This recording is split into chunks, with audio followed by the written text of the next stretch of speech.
Use of about to के बारे में पढ़ेंगे। यूज ऑफ अबाउट टू का मतलब क्या है कि जैसे हम लोग कभी बोलते हैं कि भाई निकलने ही वाला था, तो इसका क्या होगा, मुख्य क्रिया के अंत में वाला था, वाली थी, वाले थे, या वाला है, वाली है, वाले थे, इस तरह का अगर शब्द आएगा तो वहां पर आपका यूज ऑफ अबाउट टू का प्रयोग, क्लियर, अबाउट टू का प्रयोग होगा। अब इसमें हेल्पिंग वर्ब आपकी अकॉर्डिंग टू टेंस हो, अकॉर्डिंग टू टेंस। सेंटेंस हमें देखना होगा सबसे पहले कि सेंटेंस किस टेंस का। काफी लोगों को प्रॉब्लम ये हो रही होगी कि सेंटेंस और टेंस इसमें क्या डिफरेंस है। तो सबसे पहले आप लोग ये तो जानते होंगे, लेटर, एक अक्षर जिसे बोलते हैं, अक्षर होता है लेटर, उस लेटर से मिलके एक वर्ड बनता है। दो या दो से अधिक लेटर यानी अक्षरों का जो समूह होता है वो एक शब्द या वर्ड बनता है। उसके बाद वो वर्ड, दो या दो से अधिक वर्ड को मिला के एक सेंटेंस बनाया जाता है, क्लियर। और उन सेंटेंस का जो समूह होता है वो टेंस कहलाता है, क्लियर है ना ये चीज। इसके बाद अब हम आगे जब चलते हैं तो हमारे जो यूज की बात आती है, तो यूज में आपका अगर टेंस, इसमें जो भी सेंटेंस दिया है वो आपका प्रेजेंट में है, किसमें है, प्रेजेंट में, तो वहां पे आपकी हेल्पिंग वर्ब में इज और आर आएगी। क्या आएगी, इज और आर आएगी।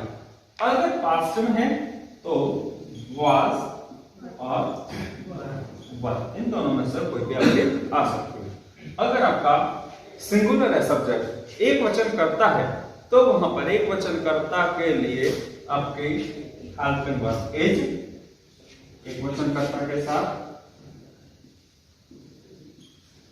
एक वचन कर्ता के लिए, क्लियर। आर आपकी आएगी बहुवचन, ये अच्छे से हो गई। अब इसके साथ वाज जो है, वाज आपकी जो एक वचन, कैसे, एक वचन के साथ, और वर आपकी बहुवचन, क्लियर। इतना समझ में आ गया सभी के। अब इसका जो डेफिनेशन मैंने आपको पहले भी बताया था कि अगर वाला है, वाली है, वाले हैं, और वाला था, वाली थी, वाले थे। जैसे कि सूर्य निकलने ही वाला था, शब्द आएगा सूर्य निकलने ही वाला था। अब हम लोग बोलते हैं कि सूर्य निकलने ही वाला था कि मैं निकल गया, मैं निकल गया, या मैं दिल्ली चला गया। तो यही जो शब्द है इसी को हमें इंग्लिश में ट्रांसलेट करके ही बोलना है। यही शब्द होते हैं, कोई अलग से ये कहो कि इंग्लिश स्पीकिंग कोई अलग से आ रही हो, इंग्लिश स्पीकिंग कोई अलग से नहीं आती है। यही सारी चीजें होती है। जब हम बोलेंगे कि सूर्य निकलने ही वाला, तो सूर्य निकलने वाला का मतलब the sun was about to rising, clear. तो इस तरह से अब हम ये जब बोलेंगे, और आपकी जो इंग्लिश स्पीकिंग की मेन प्रॉब्लम क्या है, एक हेजिटेशन जो आप लोगों के अंदर है, क्या है, हेजिटेशन। जो वो हेजिटेशन अगर आपने दूर कर ली तो वो आपकी इंग्लिश स्पीकिंग पूरी अच्छी हो जाएगी, और ये जो भी आपको पढ़ाएंगे वो सारी की सारी चीजें आपके एकदम से दिमाग में बैठ जाएंगी। और ये और ध्यान रखना कि हेजिटेशन दूर कैसे होगी, वो उसका भी तरीका आपको आज बता दें कि आप 10 वर्ड 10 लाइनें, हिंदी के तो सेंटेंस सभी लोग बना लेते हैं, हिंदी के बनाओ, उसको करो ट्रांसलेट, हिंदी वाले सेंटेंस को ट्रांसलेट करो इंग्लिश में, कन्वर्ट कर लिया।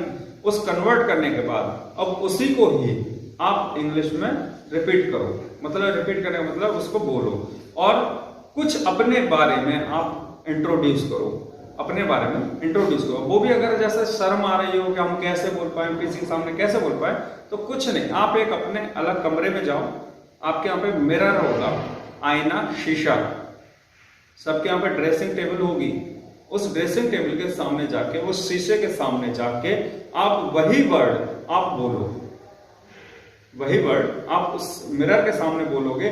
जब आप मिरर के सामने बोलोगे तो आपके सामने और तो कोई होगा नहीं, आप ही स्वयं होंगे। तो आपके ये भी हो जाएगा, एक कॉन्फिडेंस आ जाएगा, आई कांटेक्ट आप मिला के आप बात कर सकेंगे।